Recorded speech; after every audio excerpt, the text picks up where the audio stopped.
check in a minute if it's working, if the stream is working.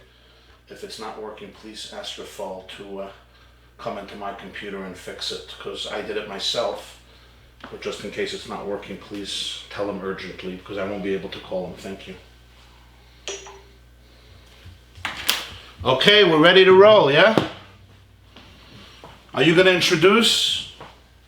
Sure, we can introduce. We'll make it quick though. No problem. Welcome everybody. It's great to have everybody on. Welcome from Mexico, whoever joined us from K-Space, or anyone else, anywhere else. We're glad to have you. It's our honor and pleasure to have Rabbi Jacobson with us. And hope you guys enjoy. Think of good questions and try to stump her. Rabbi, take it away.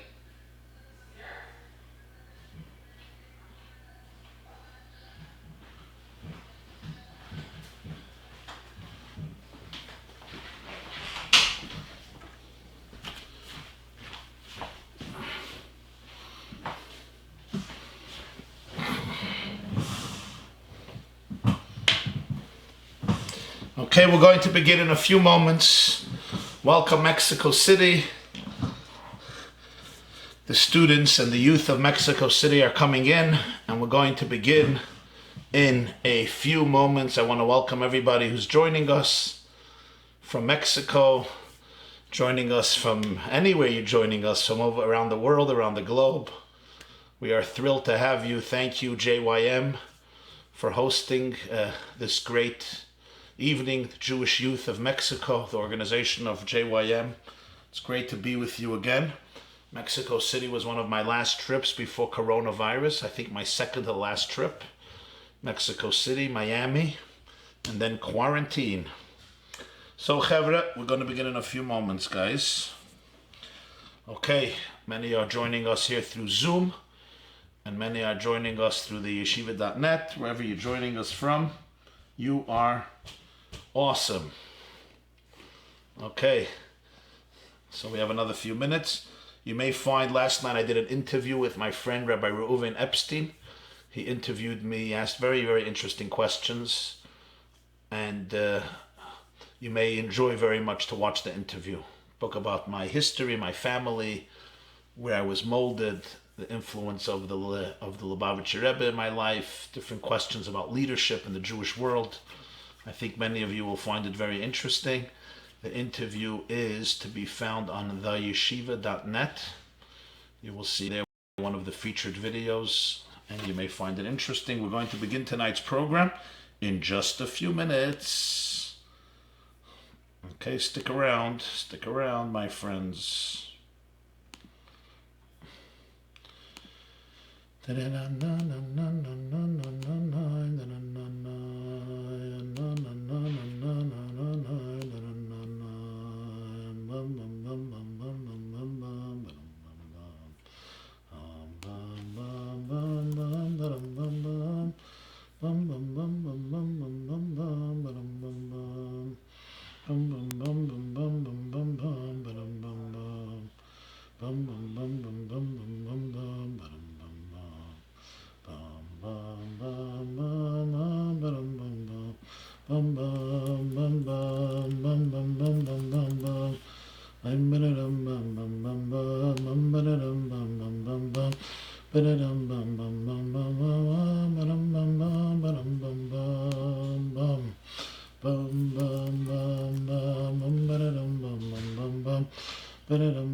We'll begin in a few moments. The people are coming in. This is Mexico City.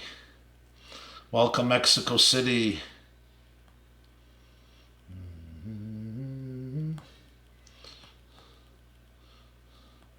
I do want to welcome everybody. Thank you for joining us. And we shall begin in a few minutes.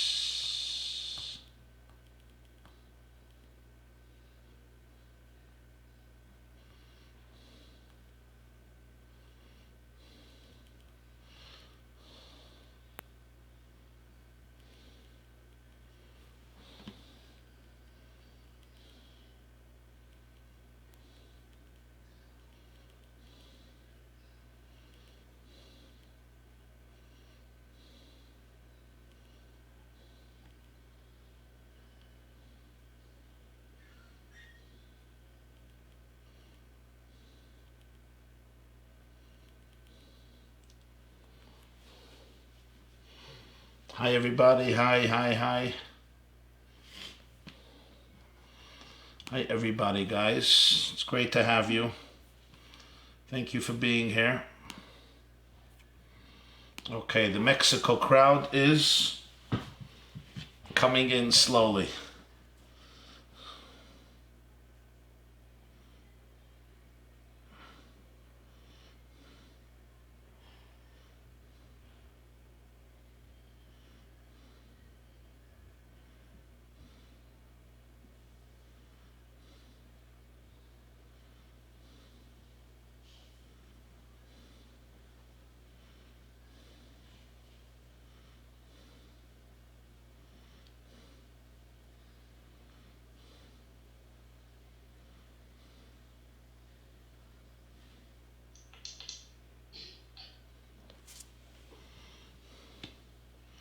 Good evening.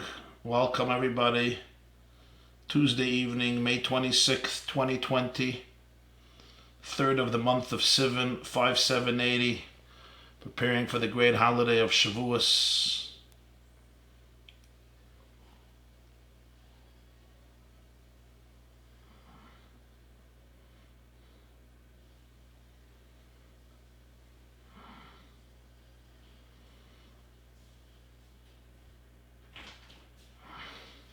Thank you, Ramashal. Thank you. Baruch atah Adonai Eloheinu melech haolam shehakol niya b'dvareh. Atazai. Yeah, perfect.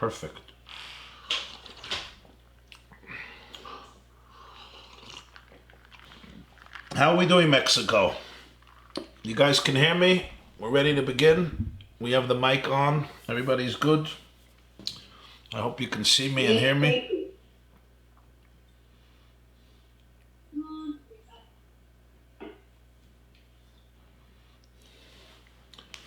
Okay. You guys want to start yet, or you're still waiting for guys to come in? What's the sketch?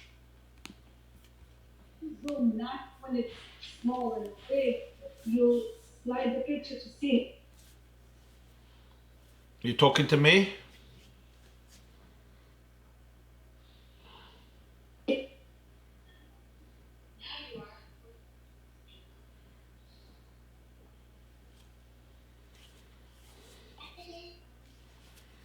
Let me put on the volume. Maybe I'll hear you a little better.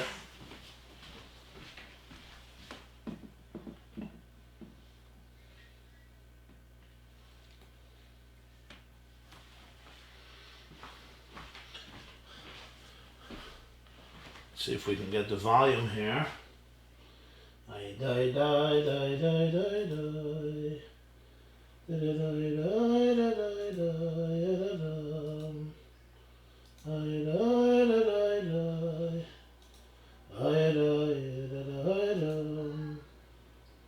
How are we doing? You hear me? I don't hear you, that's the problem.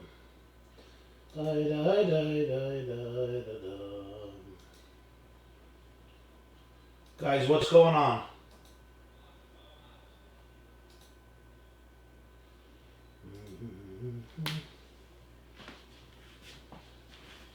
Maybe text me so I know what's going on.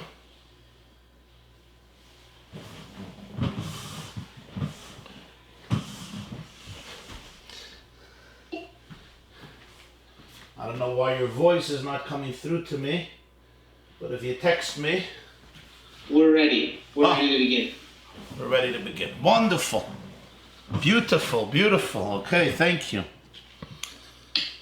Thank you very, very much. Again, let me welcome everybody who's here. I am very excited. Thank you for joining us. I mentioned before that last time I was in Mexico City was right before the coronavirus. It was my second to the last trip. After that, I went to Miami, and that was it. And then we all went into quarantine. And we had an extraordinary visit. Many of you who are here tonight from Mexico were with us. It was really incredible, very, very inspirational. And I want to thank so much the JYM, the Jewish Youth Movement of Mexico City, for bringing together so many college students and so many young men and women of Mexico to this evening of learning and growing and challenging each other and inspiring each other. So let me just tell you the schedule. I'm going to make a presentation with God's grace. And then afterwards, we're going to open up the floor to questions. And everybody can ask any question they want. You can write your question. If you're on the Zoom meeting from Mexico, there's a chat, right? There should be a chat, yeah. There should be a chat. I see we already have quite a few comments. I see people from Aventura, people from Argentina, St. Paulo, Brazil, Cleveland, Ohio. That's on the Zoom. So you can write your question in chat, any question you would like. And God willing, I'm going to address it after my presentation. If you also want, if you're on the yeshiva.net, there too, it says ask your question. And you can ask your question there as well. And I will take questions from there as well. So you have two ways to ask your question. If you're on the Zoom chat with Mexico City, you can chat there. We'll do that first. And if you're on the yeshiva.net and you come to the featured video, to this lecture to Mexico City, you'll see on the right of the video, you can ask your question and we will get it immediately. And God willing, we will try to respond to all of the questions. Our theme this evening, my dear students and youth, is how to wear Judaism with pride. So first and foremost, I want to welcome, I see many dozens of people have just come on. So I am so happy with you and with you being here. And again, I want to thank so much the Jewish Youth Movement, the JYM from Mexico City, for putting this class together. I admire you and I salute you for all the great work that you do in Mexico City with the Jewish college students in Mexico City, on all of the college campuses, and with the Jewish youth in Mexico City in general. I also want to say that tonight's class is sponsored in honor of the birth of Chaim Yosef David ben Ilana Shoshana. May the child have a beautiful, beautiful and blessed life with much happiness and prosperity and health and nachas, again, in honor of the birth of Chaim Yosef David ben Ilana Shoshana. Thank you very much. Mazal tov, mazal tov. Congratulations, and congratulations to the Jewish youth of Mexico for bringing us all together. And mazal tov again on the birth. And thank you everybody who's here from Mexico City and from around the world. So, you know, when I think of this theme that was given to me tonight, maybe I'll begin with an anecdote, with a joke. They say that there was a man, Mr. Goldberg, and Mr. Goldberg bought a new fridge, a new refrigerator for his house. He had to get rid of his old fridge, so he put his old refrigerator in his front garden, and he hung a sign on it, a big sign saying, free refrigerator. Yeah. Can go to any home, you will enjoy it, you want it, you take it. For 3 months, the refrigerator sat there without even one person looking twice at it. Not one person is taking the refrigerator. He decided that people were too untrusting of his deal. It looked too good to be true. He changed the sign as follows: fridge for sale, $250. The next day, somebody stole it. This is what the Bible says, Mayim gnuvim yimtaku. Stolen water has a special flavor, has a special sweetness. That which we feel is inaccessible to us, we don't take for granted. We cherish it. Sometimes when something is so accessible, you can take it for granted. This is one of the silver linings of this difficult time. The pandemic, the coronavirus, has caused untold grief, pain and sadness for so many people, for so many families, for so many communities. But like every crisis, there's also an opportunity. Each and every one of us was given an opportunity. It felt like almost the last 2 months we had to spend time alone with God, alone with ourselves, alone with people who are very, very close to us. The usual dependency on a very active social life was taken away from us. For many people, it's actually exciting. For some people, it's very, very difficult. But the common denominator for all of us is it's a very unique opportunity. It's a unique opportunity to spend time with yourself, to spend time with God, to spend time with your neshama, with your soul, to spend time with your intimate thoughts, with your intimate feelings, with your intimate experience, to spend time with people who are very, very, very close to you, not to get caught up in the social scene. Now, the social scene is great, but it can often distract us and deprive us from the luxury and the vital necessity to be able to truly prioritize, to be able to truly focus on what's important in life, what is vital in life, what is critical in life, what is secondary, what is extra, what is superfluous, and what aspects of life we can actually shed, we may want to get rid of because they don't contribute much, and if anything, they can distract and confuse from who we are and what our mission is and what we really want to do. So I encourage all of the college students and all of the youth, Mexico City and around the world, don't take this time for granted. It's a historic opportunity. The curtains have been opened. The veil has been removed for a few months. There's a certain arousal in the hearts of people all over the world. Humanity has been triggered. Humanity has been aroused. Civilization has been affected. Every person on our planet had to come to terms and ask questions that we haven't asked from ourselves in years. We had to ask questions like, wow, what does life look like when everything that I am so familiar with suddenly crumbles? Who am I really? What is really, really important to me? Do I have a true inner life that is not dependent on my social clique? Do I have resilience? How do I deal with crisis? What do I believe in? What am I ready to fight for? What type of relationships do I have with the closest people in my life? You see, this quarantine forced all of us to look ourselves in the mirror in ways that we haven't been forced to do.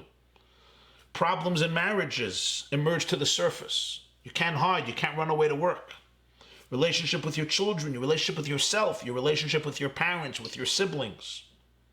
Everything is crystallized. Now, for some people, it's very hard. For all of us, it's hard.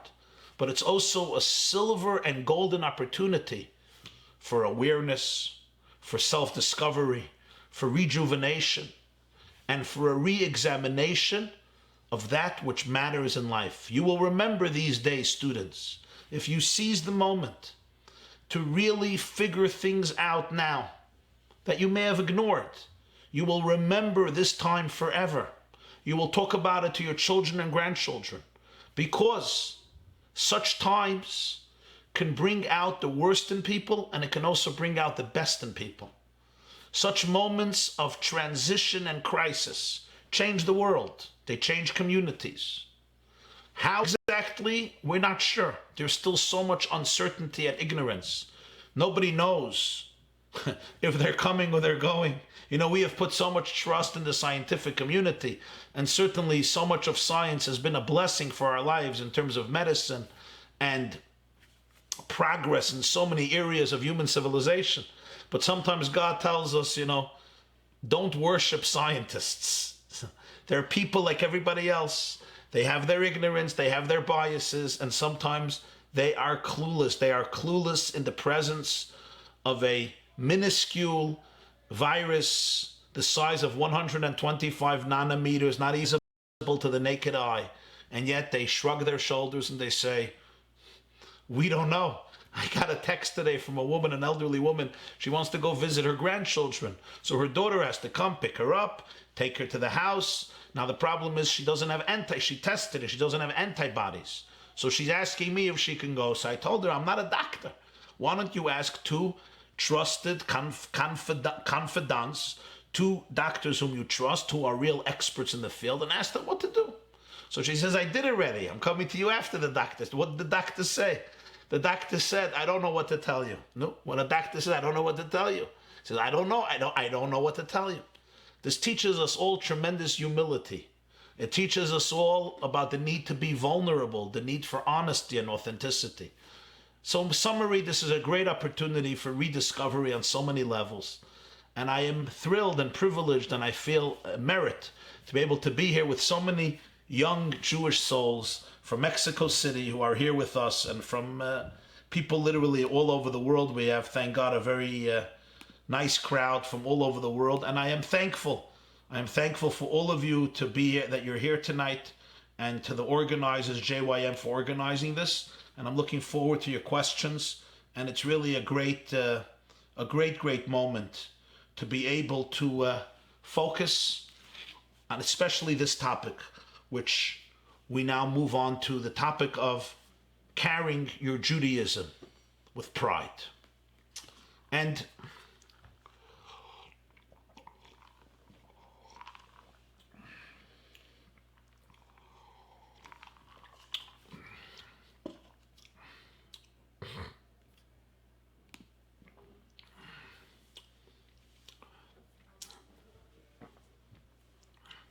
there was a lovely story that I once read about Dr. Twersky. Rabbi Abraham Twersky is a famous psychiatrist. He lives today in Israel, author of dozens of books. And there's an old story they tell about Dr. Twersky, that he was once on an airplane and he was dressed in Hasidic garb. He had a round black hat, square white beard, long black coat. And he's sitting in his seat, minding his own business, and a Jewish woman sitting near him turns to him. And in Yiddish, she tells him, Du bist a Schande, you're a disgrace. You are a person who triggers anti-Semitism. If you would not dress differently, speak differently, behave differently, if you wouldn't be segregated and quarantined socially, non-Jews wouldn't hate Jews. It's only because you stand out, you're different. That's why they hate us. He looked at her, and in a perfect English, he says, what language are you communicating in? I don't understand you. She says, Yiddish. He says, oh, I'm so sorry. I am Amish. She says, oh, I thought you were Hasidic. No, I am Amish. I don't know if all of you in Mexico know about the Amish, but I'm sure many of you have seen or heard about the Amish. So he says, I'm Amish. So she looks at him and she says, oh, I love the Amish. He says, why? And she says, because you're a minority, but you maintain your heritage with so much pride and dignity. Kudos to you. It was his return to respond in Yiddish. He says, aha, oib ich wollt gewen Amish, hast du mich lieb. Jetzt, dass ich bin a Yid, hast du mich feind. If I would have been Amish, you'd love me. Now that I'm a Jew, you loathe me. You're embarrassed by me. I want to bless you that you should appreciate among your own that which you can appreciate in other people. I believe it's one of the great challenges of so many Jews in our generation, like some other Jews, like Jews in other generations. And that is the inner shame that many of us often have of carrying our Judaism with dignity and with pride. We often feel, don't stand out, hide your Judaism. Your Judaism you will demonstrate in shul, in your house, with your friends, with your relatives, with your community. But when you're in the real world, it will only create antagonism. It will create anti-Semitism. You will stand out. You'll be noticed. People might have certain ill feelings towards you, and therefore hide your Jewishness as much as possible. For many Jews, this seemed like a very logical perspective. It's like if we just hide our Jewishness, we'll be accepted, we'll be integrated. But the truth is, my dearest friends and my dearest students, I want to share something with you which I think is worth reflecting on, and I think is really genuine and meaningful and important for your life. When Jews hide their Jewishness, when we become embarrassed with who we are, the first thing is we become emotionally and psychologically crippled. The unhealthiest thing you can do for your life is be embarrassed with who you are. It's not healthy for you, and one day when you get married, it's not healthy for your children. Children, young people should not grow up with ambivalence. Ambivalence is good for doctorates. It's not good for life. In life, you have to know who you are and who you're not. It's a sense of identity. It's a sense of inner harmony and serenity. When you look in the mirror, you have to be able to say, this is who I am. And remember, when you're comfortable with yourself, by knowing who you are, there's a different quality in life. Your home is not confused. You're not confused. Your families won't be confused. But there's something else, and that is the world respects Jews who respect Judaism. The world is embarrassed by Jews who are embarrassed by Judaism. I have traveled the world, and I've seen it time and time again. Non-Jews respect Jews who are proud of their Judaism, not in an arrogant way, but in a humble way. They're embarrassed by Jews who are embarrassed of their Judaism. Never be ashamed of who you are and what you stand for. On the contrary, people respect heritage. They respect you when you respect your history, your faith, your homeland, your religion, the story of your people. They look up to you. They feel that they can trust you. You have real principles and values. They can even trust you more in business.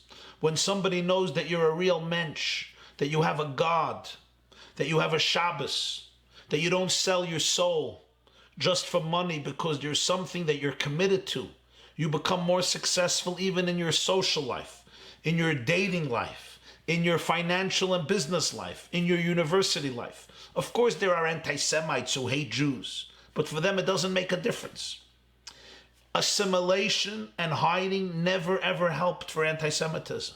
On the contrary, we have seen that those countries where Jews hid their Judaism and they literally surrendered themselves to assimilation, from there sometimes came the worst hatred in the world. And you don't have to look far. Look at what happened in Germany. The Jews were more German than the Germans. Many of them have converted. Intermarriage there was the highest rates. Jews have integrated into every sector of German society.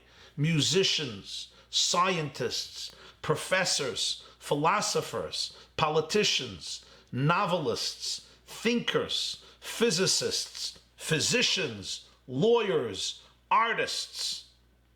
And yet, from that country came the worst venom and hatred towards the Jewish people. And the reason for that is because anti-Semitism does not distinguish between one Jew and another Jew. They could not care less. If you're a Jew, they sense it and they despise you for it.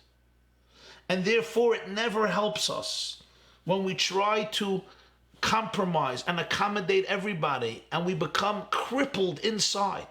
At least be proud of who you are. Know your identity. Know your history. It's a completely different life. I want to tell you a story. I heard this story from a very famous lawyer in New York. His name is Ben Bronfman. Ben Bronfman is a very outspoken, audacious advocate in New York City, very well known. High-profile lawyer, very articulate, very successful man. And he shared a story. Many of you have heard of the rapper by the name of, they call him Puff Daddy. And some of you may remember the story. It was quite a number of years ago. Puff Daddy was involved in some scandal that happened one weekend in a bar. Him and Jennifer Lopez, I think it was.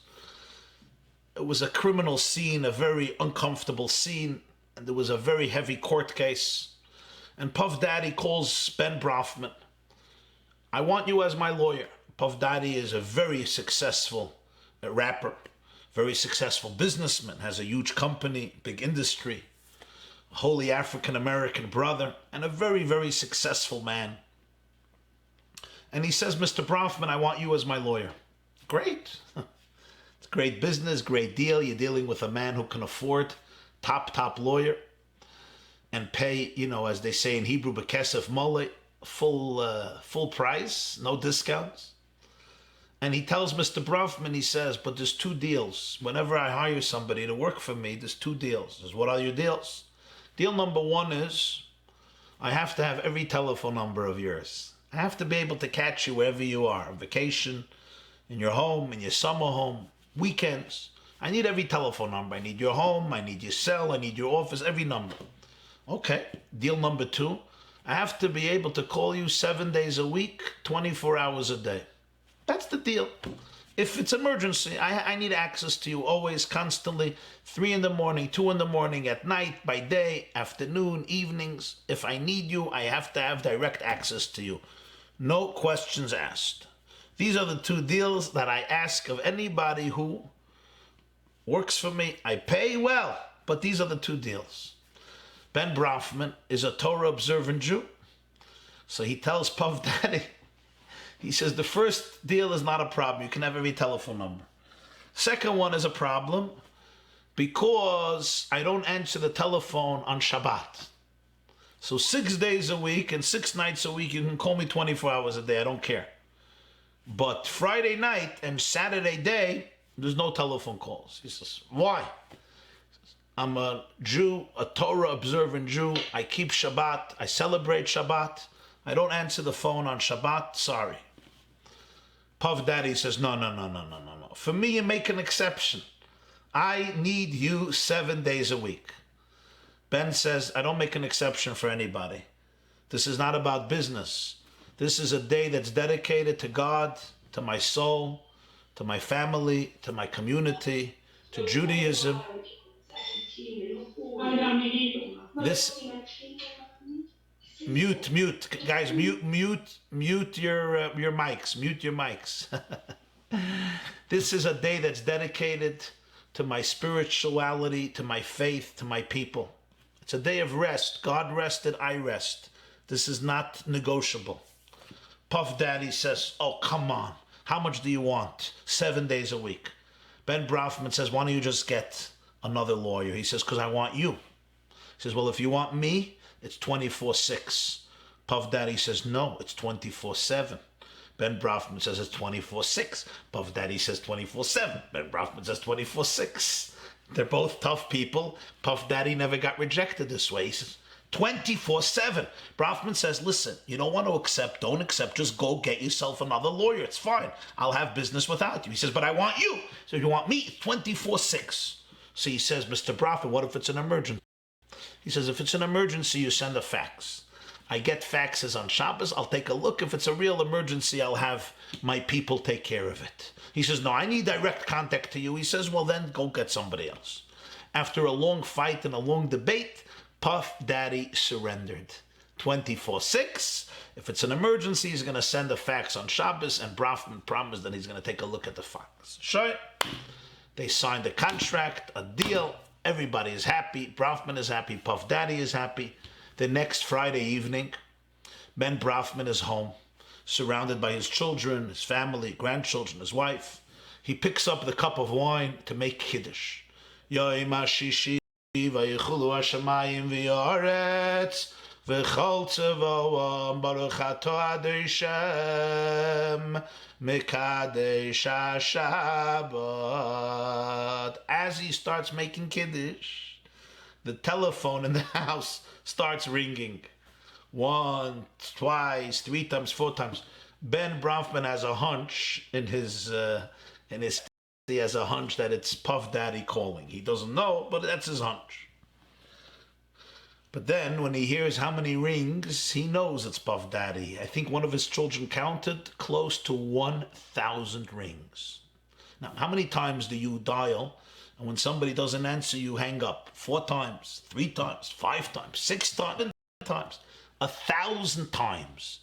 Ben said, I knew this was Puff Daddy. But it's Shabbos. I don't pick up the call. Mitzvah Shabbos, Saturday night, he davens Mariv.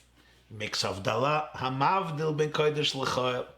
Now, Puff Daddy was a prominent client. He didn't want to lose him. So he right away goes. He calls up Puff Daddy.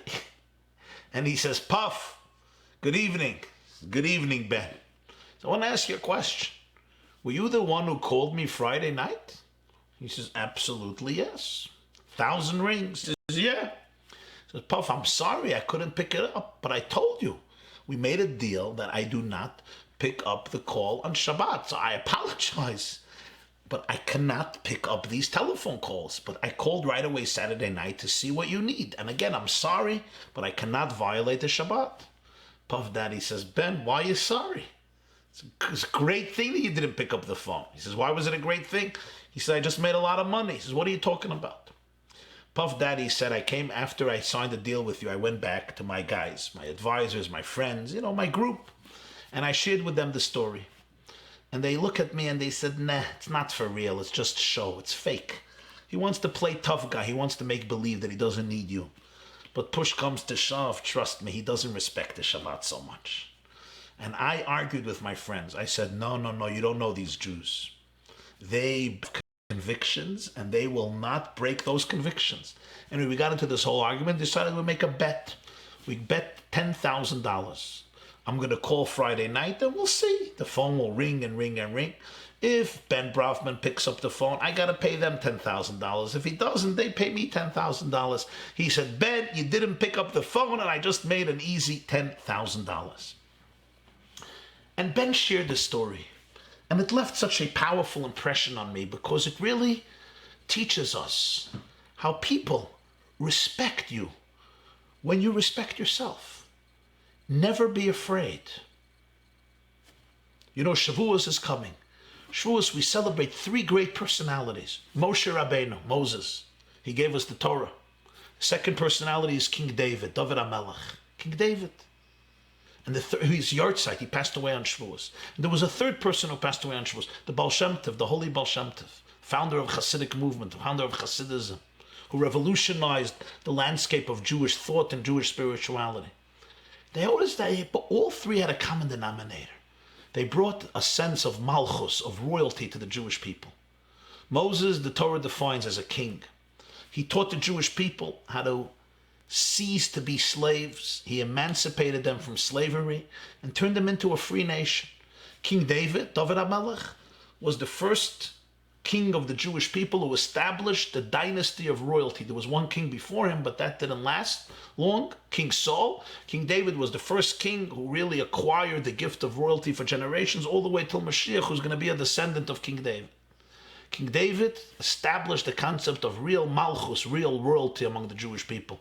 There's a beautiful verse in Tehillim, Psalms 119, V'adabra ve'edoisechon be'edoisechon neged melochin v'loy evosh. I will speak about your statues in front of kings, and I will not be ashamed. King David teaches a Jew, you can go in front of a king, in front of a royal person, in front of an aristocrat. Don't be embarrassed, don't be ashamed. On the contrary, people respect people who have real principles and real values and a real God. King David has a beautiful line in Psalms, V'eshalcha b'rechava, I walk with a sense of expansiveness. A Jew needs to have a sense of inner pride and inner dignity, not coming from arrogance and pompousness and hubris and pettiness and stupidity, but coming from an inner appreciation of who you are. You're an ambassador of God in this world. You're part of Mamlechet Kohanim V'Goy Kadosh, as Moses told the Jewish people. You're a kingdom of princes and a sacred nation. A Jew needs to know who he or she is.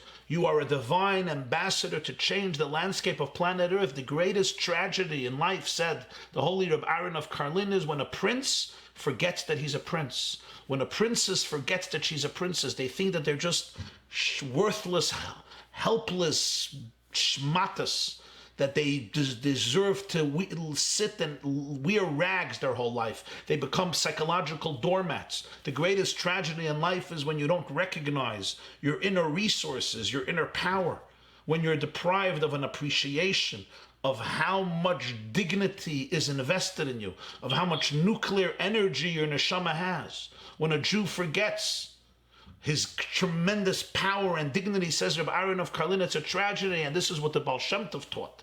The Baal Shem Tov taught that every single Jew is a chelik eloka mima. A Jew is a piece of Hashem. A Jew is a fragment of eternity. A Jew is a ray of infinity. A Jew is a manifestation of God's light in this world. The greatest loss to humanity and civilization is when you don't realize what you're carrying inside of you, what you represent, how much beauty and sanctity and love and hope and healing and radiance and brilliance and wisdom and compassion is invested in you. You're the agent of God in this world, agent of God's love, of God's compassion, of God's light. What does it mean to live as a Jew? To live as a Jew means to live with every single moment with this awareness and this conviction that I am the representative of Hashem's light in this world. I am the agent of God's love, of God's compassion in this world.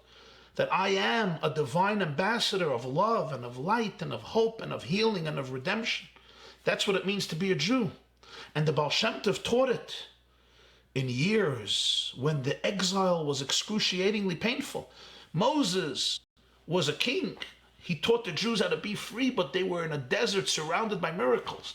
King David lived in the Jewish homeland in Eretz Yisrael. He conquered Jerusalem and he prepared the foundations to build the Holy Temple. But the Baal Shem Tov lived in the early 1700s and mid-1700s in Ukraine, following the horrific massacres of 1648-49, following the horrific debacle with the false Messiah Shabtai Tzvi in 1866, following a milieu of poverty and dejection and persecution and fragmentation and despair. And the Baal Shem Tov came to the world and he taught the Jewish people that they are kings, that they are queens, that royalty is not something that is external to them, that royalty is their essence, that every single Jew is a piece of royalty, that every single Jew is an ambassador who can change the landscape of planet Earth. The Baal Shem Tov came to the Jewish people and he said, to quote L'Chadoidi, arouse, arouse, allow your light to shine. Don't allow your light to be stifled. I want to share with you a great story a friend of mine shared with me. He said he was once talking to the Prime Minister. Her name was Margaret Thatcher. She was called the Iron Lady. And he asked her what was the most difficult or awkward moment as Prime Minister. And she said to him something very interesting. She said, in Britain, they have this tradition that once a week the Prime Minister meets with Her Majesty the Queen. I think, if I'm not mistaken, it's Tuesday at 6:00 p.m., if my memory is serving me correctly. And Margaret Thatcher, Lady Thatcher, the Iron Lady, I think the longest serving Prime Minister in Great Britain, says, one Tuesday, I went to my weekly appointment with Her Majesty the Queen of Britain in Buckingham Palace. And I walk in at 6:00 in the evening and I take the traditional bow to Her Majesty.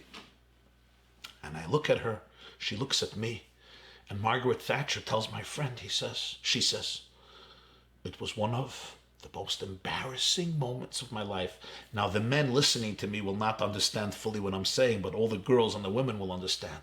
What's the worst nightmare that can happen to the Prime Minister of Great Britain as she comes into Buckingham Palace to meet the Queen? What's the worst thing? Yes, you got it. The women got it. They're wearing the exact same dress. Not similar, the exact same cut and design. It was identical, a replica. It seemed like a replica. Margaret Thatcher was astounded and she was flabbergasted. This was so embarrassing. It was so disrespectful. She's wearing mamish the same garment as Her Majesty. But in Britain, you gotta be a gentleman, follow etiquette, so she didn't say a word. And they had the traditional meeting. It's a weekly meeting in which the Prime Minister briefs the Queen of the major events in government and Parliament during the last week. And Margaret Thatcher completed the meeting. She took the bow and she left the Buckingham Palace. She was extremely frustrated. She felt humiliated and embarrassed. And she immediately wrote a note to Her Majesty. And in the note she says, I apologize profusely for this display of disrespect, although unintentional. And I instructed my staff that from now, henceforth, every single week, they should report to me what outfit Her Majesty is going to be donning, so I don't repeat this embarrassing mistake again. And Margaret Thatcher says, the note gets delivered to the Queen, and an answer comes back pretty soon. And the answer reads as follows. There's no need to apologize, the Queen of Britain says, because the Queen never notices what commoners wear. The Queen never notices what commoners wear. I like the story. Maybe it tells you a little bit about the royal family in Great Britain, but I think there's a tremendous lesson in life. Tremendous lesson in life is you have to know who you are. And you cannot notice what everybody else is wearing and has to say about you. Of course, it's important to be sensitive to criticism. It's important to absorb constructive criticism. People who are not open to constructive criticism die with pettiness and arrogance. It's important to listen to people. It's important to get feedback. But the critical key is you have to know who you are. You have to love who you are. You have to cherish the unique light of Hashem that is embodied in you and you alone. Because nobody before and nobody after you in history can bring to the world the light that you are capable of bringing. And you can't notice what everybody else is wearing and what everybody else is thinking, and if this one is pleased or this one is not pleased, because when you do that, it does not allow you to be the person you're supposed to be, besides the fact that those people who are criticizing you, they themselves are scared of other people who are scared of other people who are scared of other people. There comes a point in life where you have to be able to embrace your malchus. You have to be able to embrace your identity as a human being and as a Jew. A mentor of mine once said there's a 20-year-old and a 40-year-old and a 60-year-old. What's the difference between the three? And he said as follows, the 20-year-olds are very self-conscious. Maybe not in Mexico City, but in New York. 20-year-olds are self-conscious. What do I look like? Who do I hang out with? What do they think of me? Where do I fit in? You're busy figuring yourself out. He says, then you become 40. And you look in the mirror and you say, you know what? I couldn't care less what they think about me. This one says this one has this to say, this one has this comment, this one looks at me this way, that way. I don't care what they believe and what they say and what they think about me. I am going to be true to myself. He says, and then when you're 60 years old, you realize that nobody was ever looking at you. But listen, I'm not 60, so I can't talk about that. I'm not 20 any longer. Unfortunately, I'm a little older, but I'm not 60 yet. But we struggle. We have our self-consciousness, and I'm aware of myself, and I want to look this way, and I want to please people, and I want validation, and I abhor criticism, and I have my insecurities. And these are all very normal human emotions and part of the human condition. Don't get scared of them. You have to create space for them because it's part of what it means to be a human. But don't allow these feelings to define you. Don't become a victim to them. Don't worship them. Don't create the trajectory of your life. Don't allow the trajectory of your life to be formed and defined by all of these voices that simply take you away from your truest identity. And what is your truest identity? Your truest identity, as Moses and King David and the Baal Shem Tov and all of the great Jewish teachers taught us, your greatest identity is that you are God's presence in this world. You are a manifestation of Hashem's infinity in this world. That is your truest presence. That is your truest self. And that means that there is something in you that is so amazing. It is infinite, it is holy, it is divine, it is splendid, it is wholesome, it's untarnished, it's invincible, it's indestructible, and it's incredibly powerful. And when you can tune into that, you will find all the resilience and strength you need in life to be able to overcome your obstacles and to live life to the fullest and to seize the day. You know, my dearest students,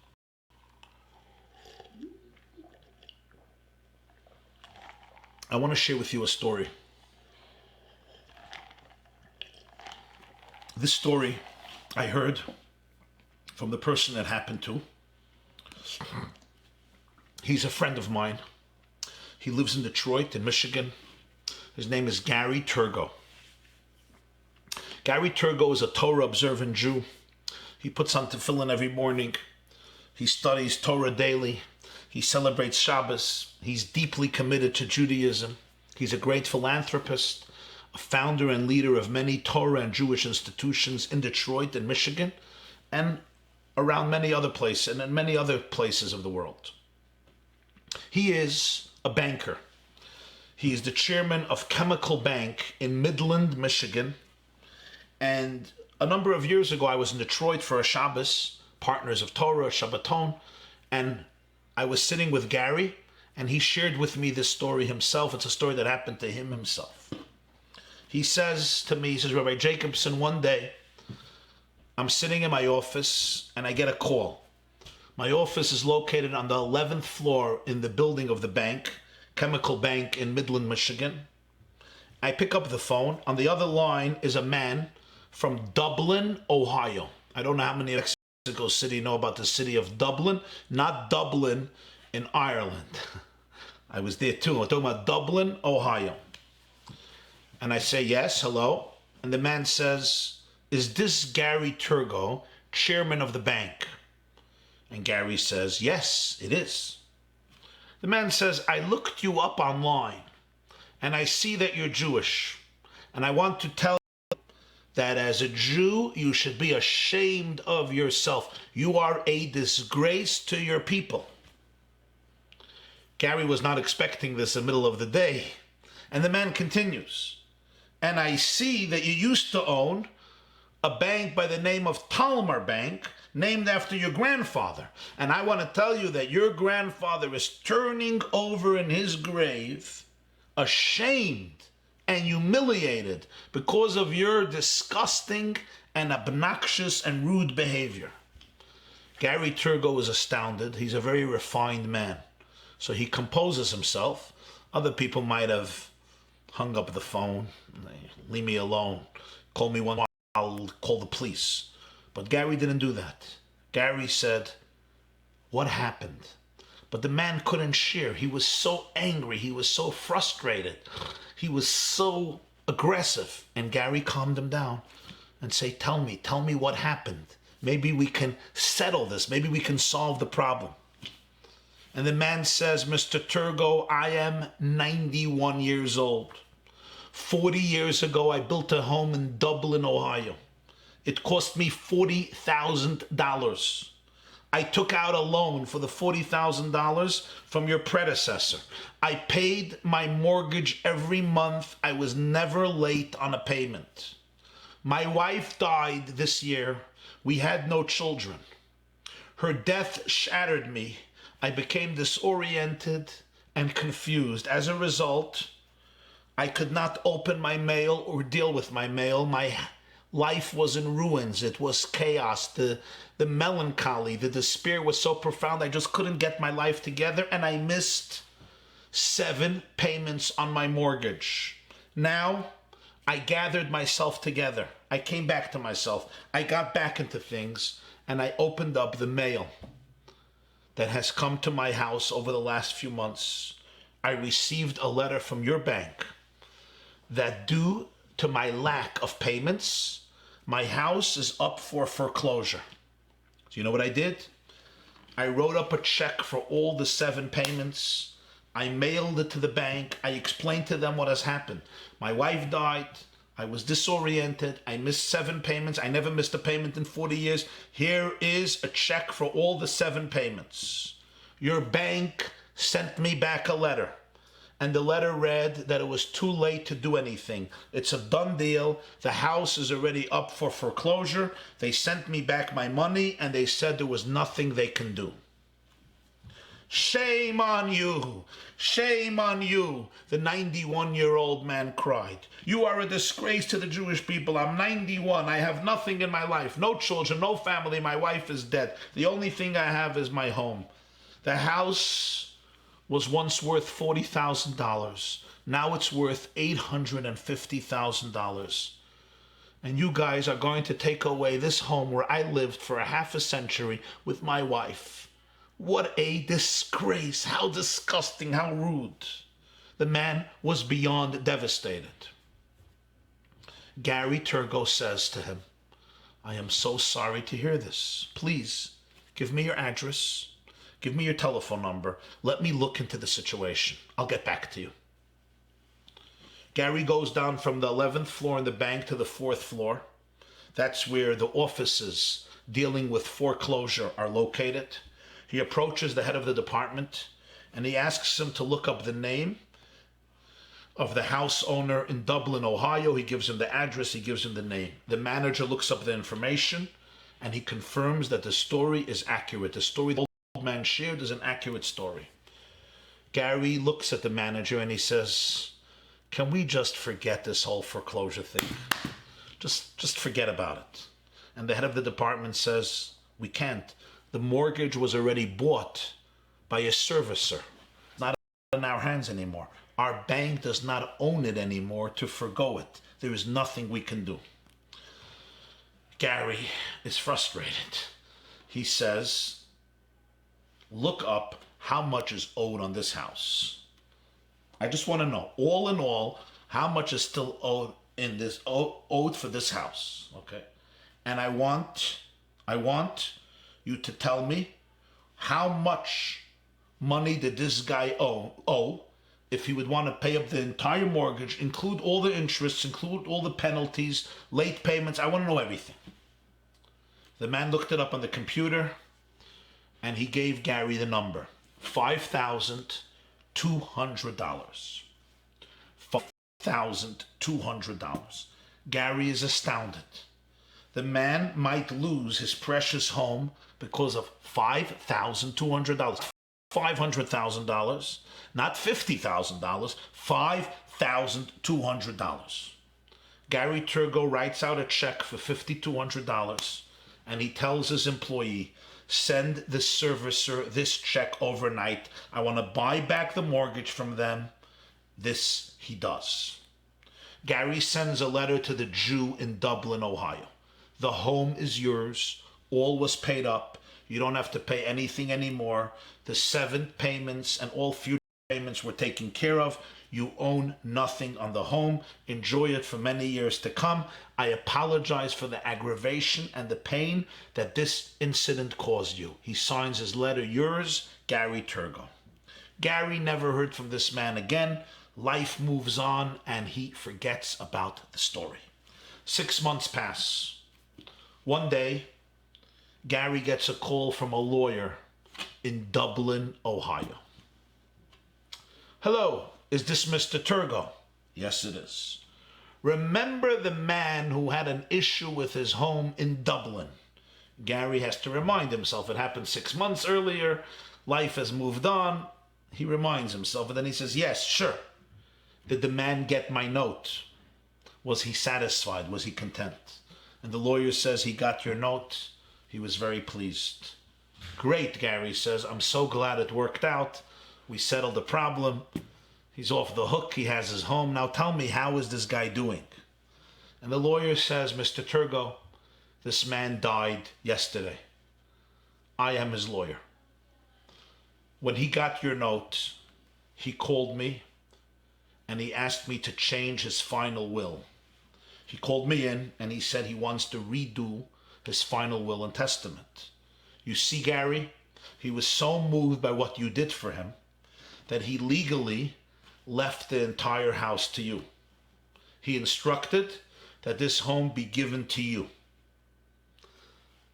In the original will, the home was given to whoever he was giving the house. But after you did what you did and you sent him that note, he called me and he says, rewrite the will. I want this home to go as a gift to Gary Turgo, and he can distribute it to a charity of his choice. And Gary looks at me and says, Rabbi Jacobson, not a bad deal. I wrote out a check for $5,200, and in return I get a house for $850,000. Not a bad return on a $5,200 check. So now Gary has this house, and the man says he can use it for any charity he wants. But Gary Turgo asks the lawyer one question. He says, tell me, what was this man's passion? What type of charity would he like to see his house be distributed to? And the lawyer says he was a Jewish man and he loved Israel. Gary emails the lawyer a list of 10 great charities in Israel. He instructs the lawyer to sell the home in Dublin and distribute the money to 10 Israeli charities. He chose institutions of learning, institutions of love, institutions dedicated to building Yiddishkeit and commitment to Yiddishkeit and the study of Torah and the celebration of mitzvahs all around Israel, especially centers of education of youth. And all of them, within the next few months, got a very, very nice check of close to $100,000 tzedakah from this Jew in Dublin, Ohio, who gave his home to Gary Turgo. The lawyer is on the phone. He turns to Gary and he says these words. He says, I lived all my life in Dublin, Ohio. I am a Catholic. I have been practicing law all my life in this little city. I have always read the Bible as a faithful Catholic. There was one thing in the Hebrew Bible that always perturbed me. I never understood. Why did God make the Jews his chosen people? The Bible never gives a reason for this. Why did God choose Abraham? Why did God choose Abraham's descendants? I could never understand why them. It was a question that lingered in my mind for decades. Now, when I observed what happened between you and this man in Dublin, at last I understand why you guys are the chosen people. That day, I think it was 10 yeshivas in Israel, places where the values of Judaism are taught, ingrained, received a check of $85,000.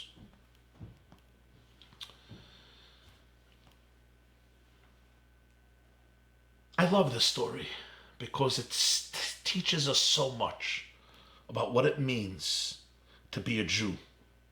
The Talmud tells a beautiful story, you know? The Talmud tells the story in Tractate, I just looked it up, in Baba Metzia. There was a sage, Rabbi Shimon ben Shatach. He found a precious stone of great value hanging around the neck of a donkey, which he bought from a non-Jew, an Arab. Refusing to yield to the requests of his disciples, they urged him to keep the treasure that Providence had sent him. He returned the stone to the non-Jew, saying, I bought a donkey, I didn't buy a precious stone. The Arab witness to this man's integrity exclaimed, Blessed is the God of Shimon ben Shatach. God's name becomes sanctified when those who claim to have a relationship with God act in a manner that makes it evident how faith transforms life. And that, my dearest students, college students, youth of Mexico City and of the entire world, everybody who's tuned in now or will be tuned in later, I say to you today, my dearest friends, don't underestimate your role as Jews. We are the ambassadors of the Creator to light up the world, to change the world. Be true to who you are, to your inner calling and your inner destiny. Sometimes we're tempted to run away from ourselves. But I can hide for a while. I can't hide for eternity. A Jew is a Jew is a Jew. You are a Jew at your core. This is who you are. Just like I can't cease to be human. I can try. I can make believe I'm an animal. I can behave like an animal.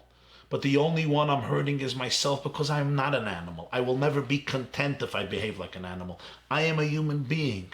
And a human being is a human being carved in God's image. Similarly, when you're a Jew, this is who you are. It's like the color of your soul. I can't change the color of my eyes, and I can't change the color of my soul. It is who I am. If I want to live a real life, true to myself, a harmonious life, a serene life, a tranquil life, I can't escape my inner true core. And what is my core? My core is that I am the person whom God chose as the light unto the nations, as the light unto the world. I can make believe that light doesn't exist.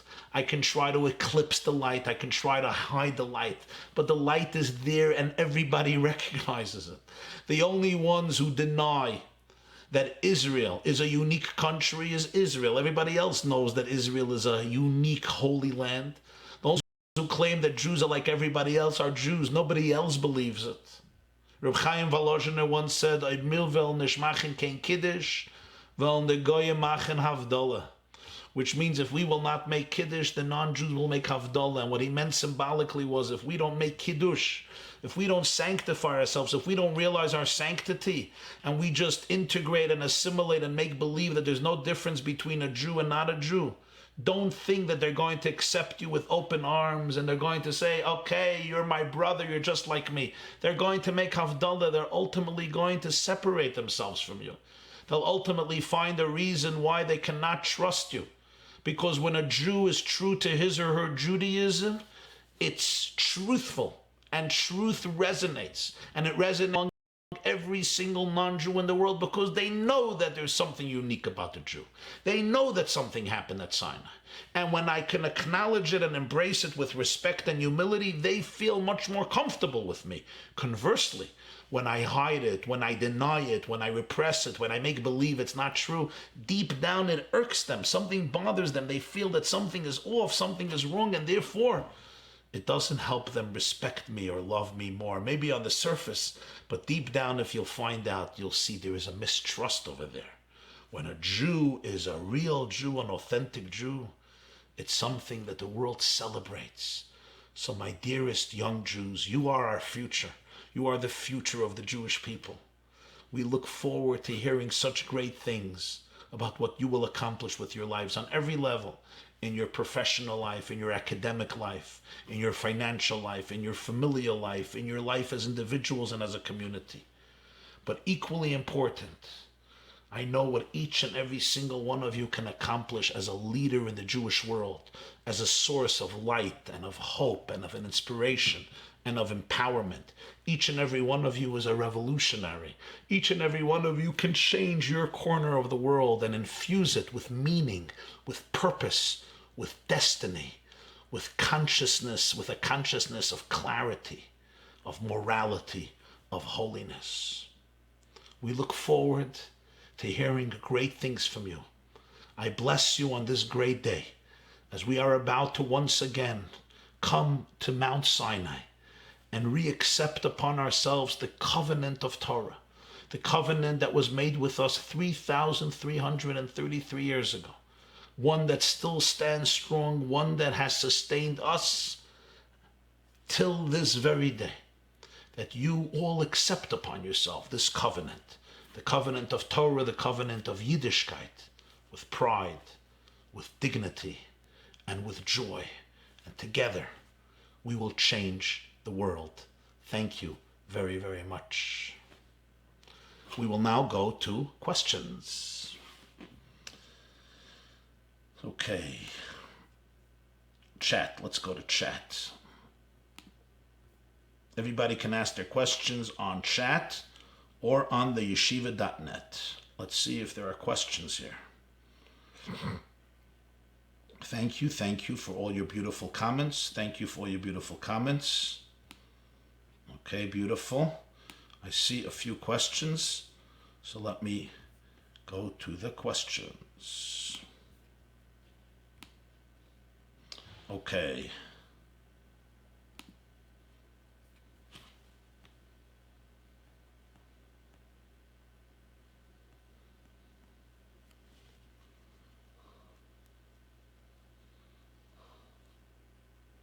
Okay, here's a question by Aaron. I'm going to read Aaron's question. Anybody can ask a question. If you're on the Zoom chat, you can chat, put your question in chat, or you could go to theyeshiva.net and ask your question on the video page. Aaron says as follows. There are groups that dress very obviously as Jews, like the Hasidim, the Yeshiva Jews, the Litvish Jews, the Chabad Jews, other very religious Jews. They have to hold themselves to a much higher standard when they are in public. As an Orthodox Jew, that does not come across as obviously Jewish in public. I am Orthodox, but I don't come across as so Jewish in public. I am often embarrassed by the actions of others who are easily identified as Jewish. They often behave in a way that embarrasses me, and they dress like Jews, so it's noticeable and it's a desecration. The fact that everyone does it should not apply to these people, because we live in exile and they are scrutinized a lot more and held to much higher standards based on how they're dressed. I cringe every single time they do something that makes it to the news and makes all observant Jews look terrible. And as hard as I try to sanctify God's name wherever I go, I feel it is always ruined by certain sects of Orthodox Jews. Wow. Okay, I think Aaron is making a very, very important point, and I would just emphasize two things. It is true that sometimes there are people who really don't like Jews, and they will find excuses, and they will always find that person who behaved in an inappropriate way and blame all the Jews. So we also have to remember that. But that's never an excuse for a Jew who's carrying the banner of Torah to behave in an inappropriate way. On the contrary, there is such an opportunity today to make a Kiddush Hashem, to sanctify the name of God and the name of Torah. It's such a lost opportunity when a Hasidic Jew, an Orthodox Jew, a Litvish Jew, a Jew, a Lubavitcher Jew, another Hasidic Jew, any type of Jew, without labels are not so important. But any type of Jew, you walk in the street, the way you speak, the way you behave, the way you communicate with people, when you go into a supermarket, when you go into a Costco, when you go on an airplane, before coronavirus and after coronavirus, of course, when you're in the public arena, the way you walk in or out of a taxi, the way you offer to hold the door for somebody, to help somebody in need. There's so much opportunity to bring light into the world, to sanctify God's name, that really people have to become educated and be aware of the impact. Every time you open your mouth, you create an impact in the world. Every time you do something or you abstain from doing something, you make an impact, and you never know the impact. Gary Turgle wrote a check for $5,200. It's not the greatest check that was written in history, trust me. And yet, look at the results, the power, not just to give comfort to this old sick Jew, and not just that he got back close to $1 million for tzedakah, but this Catholic who says, now I know why God chose the Jewish people. That's what we always have to remember. With every thought, with every word, and with every action, we can change the world. We can light up the world. And don't underestimate it, because the ripple effects are incredibly powerful. When people become cognizant of this, everything changes. So yes, if you're a person who carries your Judaism on your sleeve, it's so important to be so conscientious, not in a negative or toxic way or repressive way, oh, I can't do this, I can't do that, but rather in a liberating way. You are royalty. Behave like that. You are God's ambassador to bring light into the world, to show the light in every single person. Live up to that. Very, very well said. Next question. What can this generation do to bring Mashiach? What else are we supposed to do to bring the redemption to the world, to bring Mashiach? It's a beautiful, beautiful question. This question was asked by Yitti. Thank you, Yitti. And the truth is, I think that one very powerful aspect about preparing for Mashiach is this, that today we have an opportunity to live a life that reflects the state of the world when Mashiach comes. What's going to be when Mashiach comes? What's going to happen? When Mashiach comes, the unity in the whole universe is going to be revealed. The prophet says that when Mashiach comes, V'nigla kvoid Hashem v'ro kol basar yachtav kefi Hashem dibur. We're going to see vividly how the energy in every single living organism and every matter, every piece of matter in the entire world is really divine energy. In a blade of grass, in a mosquito, in a shrub and in a plant, in a bush and in a tree, from an elephant to a bee, from a bat to a reptile, from a black hole to a tiny grain of sand, flake of snow, or droplet of rain, from the 50 trillion cells in your body to the tiny molecules that make up everything in the world.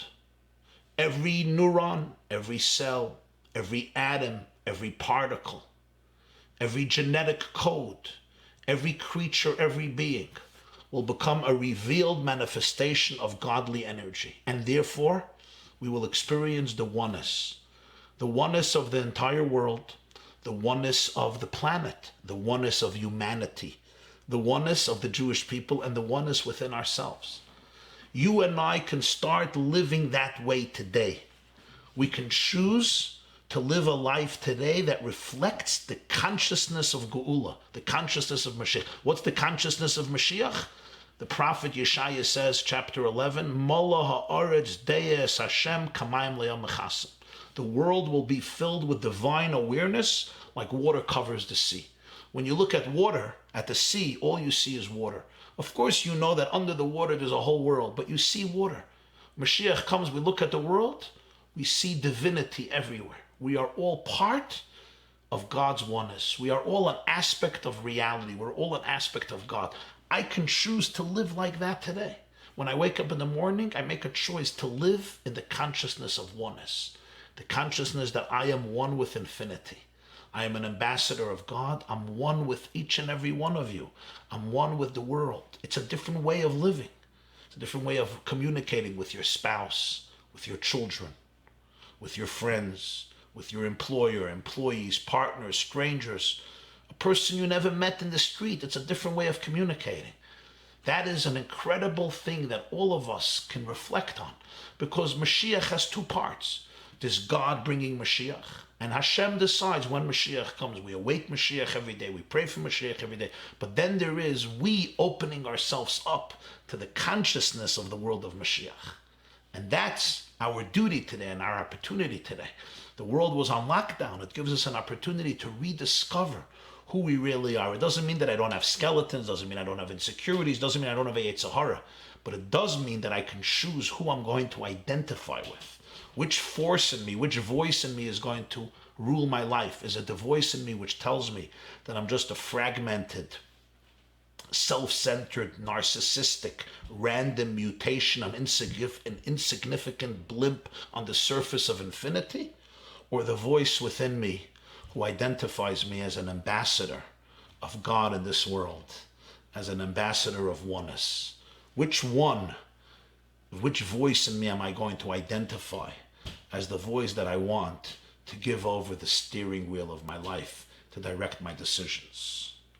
Beautiful, beautiful question. The next questions, I'm just shifting here from chat to the yeshiva.net, so let's go to the next question. If there is, my friends, feel free to ask any question you want. Okay, why do we have a dairy meal on Shavuot? Why do we eat dairy on Shavuot? And where is there an asmachta? What's the source for this tradition? Okay, it's a beautiful, beautiful question. There are many, many interesting explanations for this tradition. The famous one is given by the Ramah in Shulchan Aruch in the laws of Shavuos, and he says that on Shavuos there was a very special offering in the Holy Temple. 2 loaves of bread was the only time that the community brought an offering of bread that was chametz. Usually it was always matzah, but this was chametz, 2 loaves of bread. So in commemoration for that, we have 2 meals.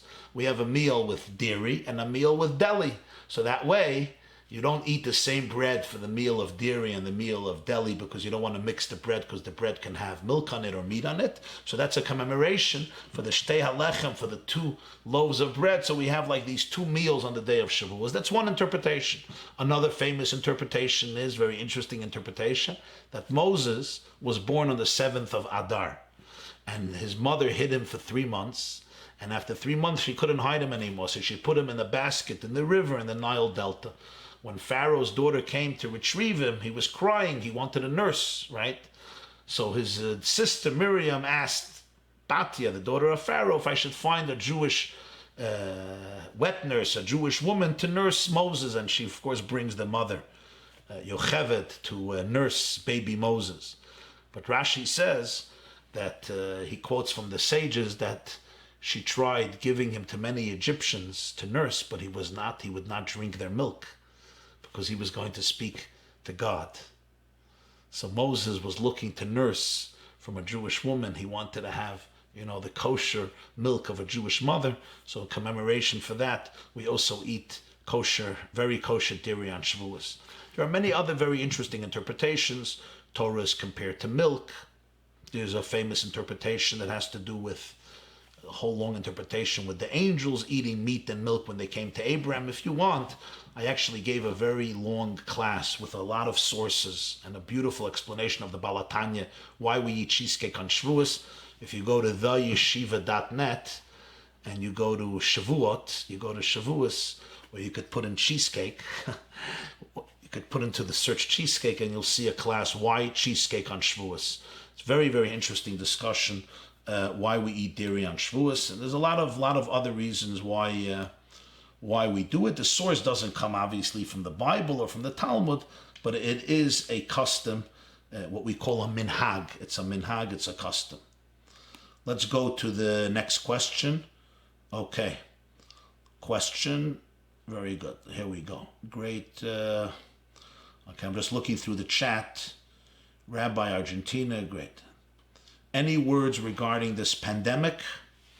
There's a lot to say about the pandemic. I said some words in the beginning, and I often give lectures about it, so you could tune into any of my lectures. Thank you, Rabbi. This was spectacular. Thank you. Kol hakavod. Thank you. Okay, is it okay to be friendly to a non-Jewish neighbor? Thank you. You're amazing. I think it's totally fine to be friendly to a non-Jewish neighbor, but it's always important to have boundaries. Boundaries doesn't mean we're not friendly. We should be friendly to everybody. But there's something called boundaries. And by the way, even among Jews, we have boundaries. An example, is it okay for me to be friends with a female neighbor of mine? Is it okay of me to be friends with a secretary of mine in the office? Is it okay for me to be friends with somebody who works with me in the same building or in the same vicinity? And the answer is, of course, you should be friendly and respectful, but you always need boundaries. You have to know there's a difference between your wife and other women. Not because you look down at them. You don't look down at them. You respect them. But there's a certain integrity and a sanctity.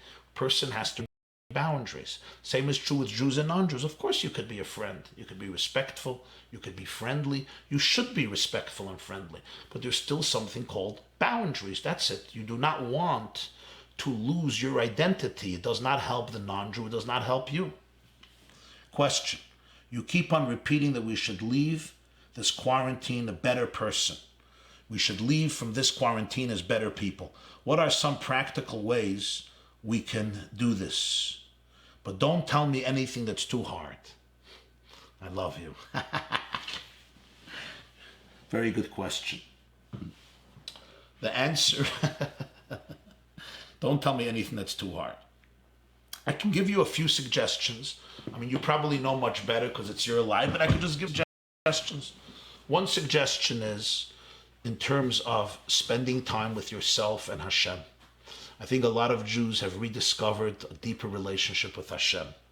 Their davening is different. Their learning is different. Their service of God is different. Don't lose that. It's very, very powerful. Just because we're going to go back to shul, don't lose that powerful, intimate, individual connection. Many people have discovered new elements in their marriage. Don't lose that. If you've been taking a walk every day or every other day, make sure to continue that. Many people have spent special time with their children. Don't lose that. Put it into the schedule. Yeah. Many people have felt a certain sense of kindness and appreciation of the community. Don't lose that. Continue that. Continue to give, continue to be there for people, continue to be friendly. Many people have found a certain honesty within themselves. Don't lose all of these things. So really you could make a list of certain resolutions that you will really bring into your life when we go back to normal, and try not to go back to normal. So take 2, 3, 4, 5, 6 things. There were people who called others in need every day or every other day, people who are older, people who are sick. Continue such a thing. Continue calling somebody once a day, once every other day, somebody who's older, somebody who's in need, somebody who's desperate, somebody who's lonely, somebody who had a loss. These are all very powerful things that we can do. Next question. Rabbi, I want to wear Judaism with pride, but I get many negative looks and sometimes comments. It makes me feel less. I don't know the details, but generally the rule in life is that when somebody is giving you a negative look or giving you a negative comment, it's because of their own insecurity. You know, when I'm confident within myself, I don't have to put down other people because they're different than me. You know when I have to put down people who are different than me? When I'm uncomfortable. They're triggering something in me. They're making me feel uncomfortable with myself. They're doing something to me, and they're opening up something that's unresolved. So when I make fun of them, you know what I'm really doing? I'm trying to silence the part of me that was triggered, that feels uncomfortable. So remember that. People who are really wholesome, why are they mocking other people? Why are you judging somebody else? You're not forcing anybody to be that way. So for you to allow them to make you feel less and insecure and insignificant really doesn't make sense. You have to understand who you are. If this is who you are and they don't like it and they're making you feel less, why are you giving them that power? Why are you giving them that strength? Why are you giving them that courage? They probably need help. I would have compassion on them, that their only way of dealing with you is by mocking and by being negative. The bottom line is you have to know who you are. And as long as you are true to your conscience and you're doing the right thing, we're not talking about making people angry and just triggering them and just flaunting things in a way that's unhealthy. We're not talking about that. But we're talking about you being true to your identity and your faith ultimately is inspirational for people. And I will give you a suggestion. I don't know who these people are. But if they're people who are close to you and you can have a conversation with them, have a conversation with them. Ask them, what's making you so uncomfortable? Why do you have to be so dismissive? And you might hear very interesting things. Don't be afraid to challenge them. You know why? Because you may be able to help them in the process. How can I love religion if the way that they taught me religion was all about if you don't do it, you go to hell? I love you. Okay, it's time to re-educate yourself. Listen, a lot of us were taught wrong messages and it affects us. And it's understandable. Sometimes the teachers had very good intentions. They taught what they were taught, or they taught in the way that they thought was the best way to teach. Or they just taught, what they heard. But now you're an adult, you're a young adult. So it's time to re-educate yourself. There's enough teachers out there who can help you reformulate a perspective of Judaism that is much more global, much more holistic, much more psychological, much more sophisticated, much more deep, much more spiritual, much more powerful, much more revolutionary, and much more perceptive. It's your choice. Teachers on the internet today who resonate. Teachers who don't just teach you're going to go to hell and you're going to get punished and God hates you. Teachers who teach a Judaism that is vibrant, fresh, contemporary, cutting edge. A Judaism that is not petty and archaic and primitive, a Judaism that needs fear and terror in order to inspire people to adhere to its rituals and precepts, a Judaism that is broad, a Judaism that captures the cutting edge truth of science, physics, biology, cosmology, astronomy, psychology, philosophy, therapy, mindfulness, meditation, spirituality, etc. Tune into that Judaism. You could find on the net those teachers, could be 1, 2, 3. Follow them, learn from them, read them, listen to them, email them, watch them, re-educate yourself. There's no excuses today. Today, between the internet and technology and Zoom, you have access to all the Torah in the world. If you, for example, appreciate my classes, follow them. I have hundreds or thousands of classes on the yeshiva.net. You could learn from them. Or other rabbis, or other rebbitzins, or other personalities, whatever speaks to your soul and inspires you, become a student. Become a student of these people. It could be 1 person, 2 people, 3 people, 5 people. So really, don't allow yourself that excuse. I was educated that I'm going to go to hell, and for me, Judaism is hell, hell, hell, and I don't want to have to do with it. Okay, I understand, and I'm sorry. But be a leader, don't be a victim. We have all got messages that are dysfunctional. So what do? You go to therapy and you get rid of those messages and you start living with new messages. So who's forcing you to remain stuck? So you were in prison for many years. You have to stay there forever. It's time to go free. The Jews left Egypt. You also leave Egypt. I want to be proud of my Judaism, but I get comments and it makes me lose confidence. Okay, I addressed this a few moments ago. And it's very, very understandable. But if you are really confident, then when you hear these comments and they make you lose confidence, let it become a moment of learning. Watch and ask yourself, why am I losing confidence? Maybe there's something inside of me that is unresolved. Let it be a moment of education. Besides what I said earlier. I get a question. How can I answer it? People ask, what makes us Jews different? And what do we stand for? Great question. And the answer to the question is, what makes us different is that God shows us to teach everybody that they are different. Or to put it differently, God chose the Jewish people to help everybody realize that they are chosen in their unique way. We were chosen to teach the world that everybody was chosen in their way. We were chosen to be the moral teachers of civilization, to teach the world that we are part of a bigger picture, that we are not random mistakes on this planet, that each of us, Jew and non-Jew, is an ambassador to fill the world with goodness and kindness. Our job is to teach every person we meet their spiritual potential and their duty to God, to themselves, and to humanity. That is what we stand for. Rabbi, I feel proud to be a Jew, but sometimes I don't do a lot of mitzvahs. Why, if I love being a Jew? Love you, Rabbi. Okay, I love you too, my dear. I would give you a hug, but the physical distance between and Mexico City doesn't allow me to give people here a hug. So certainly Mexico, but I give you a virtual hug. I think that I don't know exactly the answer, but maybe it is because mitzvahs are hard. And sometimes, listen, people love their children, but they often don't spend time with their children. Yeah, people love their mother and father, but they sometimes don't call. People love their spouse, but sometimes they get busy in the office with work before Corona.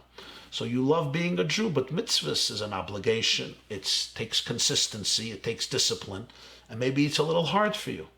But the way I would confront that is start slow, do something every day. Maybe every day from now on, put on tefillin for 5 minutes, for 10 minutes, say a prayer. Grow in increments and steps. Don't start everything in one shot. Because Judaism, you want to make sure it's integrated. And you continue to grow every day, every week, every month, every year. But it's very normal. Listen, we all love to be healthy. But how many of us exercise on a daily basis? We all love to be strong and energetic. But how many of us eat the wrong things? because love doesn't always translate into action. There's a lot of other factors and a lot of resistance. There could be laziness, there could be apathy, there could be the feeling like, who cares, I'm part of the family, you have to do mitzvahs, will God love me any less? So all these calculations can play a role, and maybe there's other calculations, I don't know. But what's important is not so much to figure out why. What's important is to do the right thing. Start tomorrow morning, start every day besides Shabbat and Yom Tov, put on tefillin for 5-10 minutes, give charity, learn Torah for a few minutes, say the Shema. I always tell people to start off with Modani. When you wake up in the morning, say the prayer and the gratitude declaration, Modani l'fanacha malachai v'kayam shechazarta bi nishmati b'chem l'rabba manasecha. I thank you, God, for giving me back my soul and for believing in me in such a powerful way. That's a wonderful way to start off your day as a Jew. And you'll grow, slowly you'll grow. You start with the mitzvah of tefillin, you'll continue with other mitzvot. That's my suggestion to you. How can I financially benefit from this pandemic? This you'll discuss with financial experts in Mexico City. Rabbi, can you advise young people about dating during Corona time? I like this question.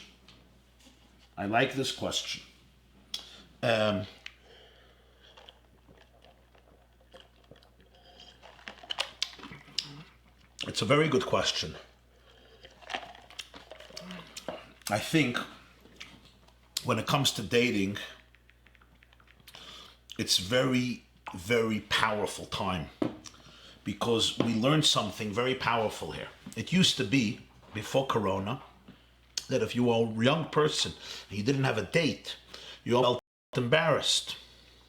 It's like you stuck out like a sore thumb. But now we learned a new thing. You don't have to run all over the world. You don't have to run all over the city. You could date on Zoom. You can date on the phone. You can date on FaceTime.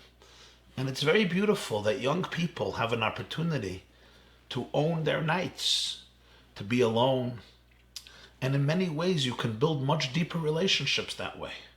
Relationships that are based on appreciation of the other person's values and the other person's personality, rather than right away focusing on the physical elements. The physical elements are important, but they must come together with an appreciation of the other person's values and personality, because that's what stays in a marriage forever. So I think this is a great opportunity to learn about your dating. And even when we come out of this pandemic, don't lose it. Because people were so distracted. I have to have a date here and a date here and a date here. And you forget about yourself. You forget about your priorities. You forget what you're looking for. We just get caught up in the social scene of dating. It's very good to step back, to date with modesty, with boundaries, with an appreciation for the other person in their totality. And this pandemic and the distance, I think, is very, very helpful for that. I've seen it to be very beneficial for many, many people.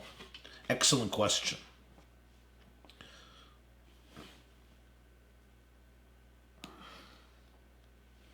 Rabbi, any class of yours, a book of yours that you recommend to us?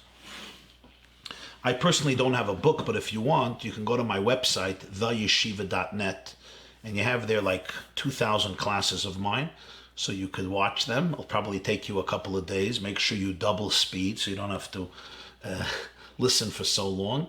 And if you'll sign up there, you can also get my weekly essay, which we'll compile in a book, God willing, so you could read some of my stuff. How can you take full advantage from a relationship, on a relationship? I don't know exactly what you mean. But I think now is a great time for young people to date in a responsible way. As I said, you could learn about the other person without physical contact, and it's an incredible opportunity for much healthier dating. Because a marriage in which you really connect soul to soul, heart to heart, person to person, has much more chances of surviving and thriving. I understand that therapy makes everything into a bigger problem. Do you really advise therapy for small problems? It's a good question. Like in every other field, there are many types of therapists. There are therapists who are excellent. There are therapists who are fine, and there are therapists who are destructive. just like there's all types of doctors, all types of lawyers, and all types of rabbis. There's great rabbis, there's mediocre rabbis, and there's rabbis who can sometimes, cause negativity, intentionally or unintentionally. They're sometimes not equipped for the job, unfortunately. There are therapists who are excellent. There are therapists who are not excellent. So I can't really answer you. First of all, it's very important if you're going to therapy to make sure it's a good match. If you don't feel that the therapist is helping you after a few sessions and you cannot identify why, maybe he can explain it to you. Maybe you're blocked up completely. But if there's really no change in you whatsoever, it's time to get another therapist. Should you go to a therapist for a small problem?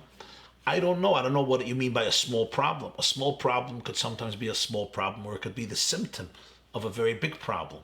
So you really have to know the individual case. So it's not, we don't worship therapists, we don't worship therapy, we worship God. But any technique that can help you open yourself up to what's going on can sometimes be very, very helpful. Can it sometimes be a trap? Of course. You have to be very careful. You have to be an educated consumer. You need to get advice from smart people. The most important thing is you have to be wise about your own healing. Are you progressing? Are you becoming better? Do you see things developing in a positive way in your marriage, in your relationships, etc.? Hashem gave us the 10 Commandments. Hashem gave us the 10 Commandments, just 10. But many don't comply, not even one. Yeah, that's true. Regarding the explanation about how to answer someone why we're different, if we answer that we're chosen, don't you think that no matter if it's true, might sound arrogant instead of humble? And don't they have an will you not give the wrong impression? I don't think you should stand up and say, by the way, I'm the chosen people. You don't have to use those words, but you could quote the Torah. The Torah says that the Jewish people were selected to bring goodness and kindness into the world. I mean, that's a beautiful, beautiful message. And let me tell you a secret. Many, many Gentiles already know about chosenness, and they feel it very deeply. Many religious people say it's okay to get married when you're not financially ready. What is your opinion about that? You guys are asking good questions. Wow. Excellent. Well, what is my opinion? When you get married, you do have to assume financial responsibility for yourself and your spouse and your children. It's in the ksuva. So there has to be some understanding of how you're going to support yourself and your wife. It's irresponsible to get married and then I can't bring bread on the table.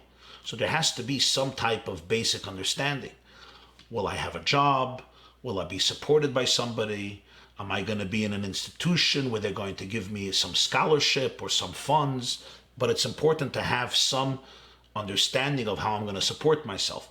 Maybe the difference could be sometimes people feel that they have to be completely financially independent for years before they get married and they have savings and savings. So that's debatable, meaning very often if you know that, there's a certain amount of money that's going to be coming in, and even if you're not going to be able to live with prosperity, but you'll be able to pay the bills, that's fine. But there has to be some basic understanding of how you're going to support your wife. What do you think about weddings, circumcisions, and other Jewish events during quarantine? I think we're all discovering great things, and that is that we can actually connect with the events in a much deeper way because there's less distractions, and I think we should learn from that going forward. How can I see everything in a positive way? The way to see everything in a positive way is really to spend every day in the morning a few minutes on meditation, prayer, and learning Torah. That will help you. After 80 days in quarantine, how do I not get crazy at home? Unfortunately, we don't have money, and I shouldn't argue so much with my spouse and my children. Well, I think it's important for you to exercise. I think it's important for you to take a walk if possible. I think it's important for you maybe to do some sports. I think it's important for you to challenge yourself, to stimulate yourself. It's important for you to really be able to help yourself calm down and not let out your temper on your wife and children. This is a time to control your middas and to behave in an appropriate way. Maybe take on a project that will keep you busy, that will challenge you, that will stimulate you. Maybe create an organization, a movement, a website, a blog, a community, a new institution, a new idea. Do things, challenge yourself, stimulate yourself. Maybe decide to read a book that you never read, to learn something that you never learned before. Maybe make more chavrusas, study partners on the Zoom or on the telephone. Give yourself a productive schedule. Challenge yourself, but in a way that you're very, very productive. Does God want us or need us? Everybody seems to have a different answer. Does God want us or does God need us? I think the ultimate answer is God wants us. God is infinite. God is perfect. I can't say God needs. God wants us. But when God wants, if that's his deepest desire, so then God needs us because God wants us. Sometimes I want something because I need it. And sometimes I need something because I want it. I think that's a pretty true answer. Why are we the chosen people? We're the well, the Bible says, God says that I love Abraham, ki yada'ativ, I love Abraham, lamana sheyitzave es banav es beisai, v'shamru derech Hashem, lasis tzedako mishpat. I love Abraham because I know that he will communicate to his children and his home to guard the way of God, to do justice and to do righteousness. So God chose the Jewish people as his partners to repair the world and make it a world of charity and righteousness and justice. That's what the Torah says, why he chose Abraham. Our ancestors left Egypt instead of fighting directly. In which situations do we have to fight? And in which situations do we just have to leave? It's a great question. We never try to fight. You always try to avoid a fight, unless there's no choice. The Talmud says in Sanhedrin, Haba laharga chashkem laharga. If somebody's coming to kill you, make sure you kill him first. Not because we want to kill. War and violence is the last resort.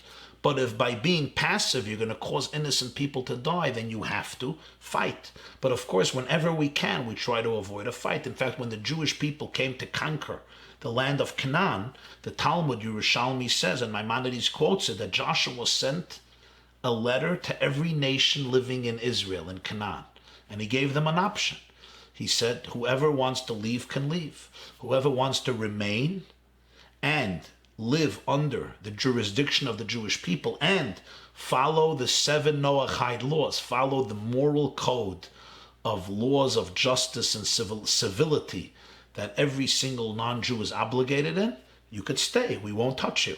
And option number 3 is if you want to remain and fight, you can fight. In fact, there was a whole tribe, Girgashi, they just left. Even when the Jews would conquer a city, the halacha was that they had to surround it only from 3 sides and keep one side open so that the enemy could run away. They never were allowed to create a siege and isolate them and confine them from all sides, because that creates desperation and it doesn't give them a choice but to fight because they have nothing to lose. So you always had to give them an option to get off their tree and leave. So we try to avoid a fight in every possible way. However, if there's no other way to avoid a tragedy or to avoid an injustice, then you have to be able to fight. We always want to go in a peaceful way, always. But sometimes, if innocent people's lives are at stake, you can't be quiet because you become an accomplice. You have to fight. Any advice? Shavuot is coming. How do we get into the holiday? How do we become more connected? Excellent question. And the answer is really to learn about the holiday, to learn about Shavuot. I send out constantly essays, classes about Shavuot and other themes. You can join it, and I'll send you. I'm very happy. You can email me, Rabbi YY at theyeshiva.net, and I'll be happy to send you material that I think can be very helpful or inspirational. That's Rabbi YY at theyeshiva.net. I'm happy to send you material. I'm a person who doesn't like to do things by inertia, without understanding what it is. What's your opinion about doing a mitzvah just by habit? No understanding, no conviction, no feeling, just inertia. And why should we accomplish a mitzvah? Why should we do it if we don't understand it? Great, great question. And the answer, of course, is you're right. We always want to do a mitzvah with passion and understanding and conviction and love. The question is, should I not do the mitzvah when I'm not feeling in the mood? So it's really like in your own marriage. Sometimes you're in the mood of being with your spouse, of being with your children. Sometimes you're not. Maybe you're tired, maybe you're in a bad mood, maybe you're stressed. But it's important to always remember that the relationship is still intact, even when I'm not in the mood. So if I know that Hashem gave me a mitzvah, there's a tremendous power in doing it, even if I'm not up to it. But of course, the ideal is I should learn about it, I should appreciate it, I should understand it. But even when I'm not in the mood, don't let that stop you from maintaining the relationship, because the relationship is always, always powerful. Some people like me believe that this pandemic came because we have a problem in our values. Gender ideology, abortion, feminism. What do you think about it? What I think about it is each and every one of us always has to examine how we could repair our lives, how we could enhance our lives, how we could bring more light into the world. I, for one, I'm not equipped of pointing fingers and to know exactly God's intentions. I simply don't have that know-how. I'm sorry. Rabbi, I want to be rich spiritually and materially. What is the path that I must follow? Argentina. Okay, first of all, may you be rich physically and materially and spiritually. I think in terms of material richness, you really have to get involved and consult maybe people who have been successful, who can guide you on that path. I'm really not that person, I'm sorry. You see what I do for a living, right? I sit by screens. I don't know that I can guide you. In terms of richness spiritually, I also don't know if I can guide you. But you are rich spiritually. Every Jew is rich spiritually. You want to express it more. You want to identify it more, and you want to accentuate it more. We become rich spiritually when we enrich other people spiritually. When you enrich other people spiritually, you become rich spiritually. Rabbi, can I have your email again? I really appreciate it. Yes, Rabbi YY at theyeshiva.net. That's Rabbi YY, two Y's, at theyeshiva.net. THEYESHIVA.net.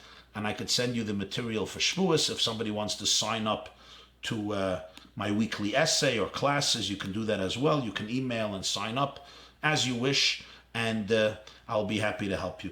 Let's take maybe one or two more questions. Let me see the other questions that came in. Thank you. Great, great questions on chat, the yeshiva.net. Beautiful questions. Okay. Wow. Okay. Everybody's waiting for Mashiach, but everybody's waiting for something of their own Mashiach. Okay? Everyone has different ideas about Mashiach. How can you wait for someone about whom you have no idea? You're right. Learn about Mashiach. Learn about Mashiach. I do find a challenge. A lot of people are terrified of Mashiach's coming. They think it's going to be punished and it's going to be a disaster. So I think it's important to remember that Mashiach is simply going to be a time when the inner goodness of everybody comes out, and you really don't have to be terrified of this Mashiach guy. He's going to kiss you. He's not going to destroy you. I see a lot of times people writing how they escaped from Jewish religious families. They write it in such a manner that it seems like they really have no regrets, but the opposite. What am I supposed to think now? Moishelah. What you're supposed to think is that unfortunately some people have struggled in life, and it's very hard to judge somebody if you don't know what they went through. And we pray for them, that they should be able to find their relationship to themselves and to God, and that they should be able to find the happiness that they deserve, feel compassion for them. As you're speaking now, can you tackle the following question? Being that Hashem is the epitome of love, How can he allow pain to his beloved children? Which parent would do this to children? Although you'll say it's for the good, my question is, Hashem can do anything. Why can't he give good in a painless way? Looking forward for your wisdom. This comes from Avremela. Avremela, this is a beautiful, beautiful question. And I'll get straight to the point and tell you the truth. And that is, I don't know the answer for this. I don't think anybody really knows the answer.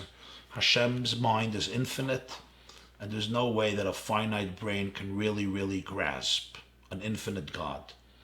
If you want more on this, go to the yeshiva.net, type in Emunah series, in the search Emunah series, and go to number 9. Where is God in our pain? Where I addressed a lot of this perspective. At the end of the day, your question is excellent, but we really, really don't know. There's just some things that we cannot understand. And the ultimate reason for pain is the grand mystery of humanity. My dearest friends, students, college students, youth of Mexico City and the whole world, I love you. I bless you. Chazak, chazak, v'nis chazek.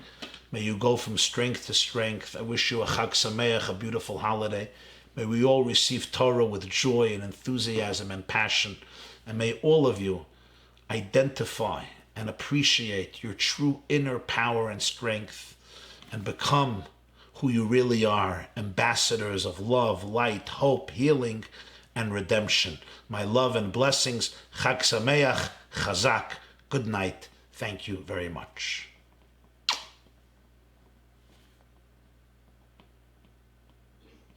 תודה רבה.